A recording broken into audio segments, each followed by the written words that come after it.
আল খেলাফাতু মিন বাদি সালাসুন, আল্লাহ রাসূল বলেন 30 বছর আলা মানহাজিন নবুওয়া, খেলাফত আলা মানহাজিন নবুওয়া 30 বছর চলবে।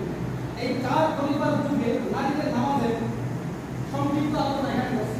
আল্লাহ রাসূল বলেন আলাইকুম বিসুন্নাতি ওয়া সুন্নাতি খুলাফায়ে রাশিদিন, আমার সুন্নাত খুলাফায়ে রাশিদিনের সুন্নাত তোমরা রাখতে হও। এখানে বিতর্ক করে তোমরা বিভ্রান্ত হয়ে যাও না। এটা একটা হাদিসের মধ্যে আছে। সুলাম সালাতুল মারাতু, নারী নামাজ সম্পর্কে জিজ্ঞেস করছে, তখন বলছে ইদা সাদাতুল মারাতু ফাফাহ হাফিজ ফাফাউসি বাকি দেরি না দিবানি না। যখন নারী সেজদা করবে তখন সে একেবারে মাটির সাথে মিশে যাবে এবং তার দুই হাত পেটের সাথে মিশে যাবে। সুবহানাল্লাহ।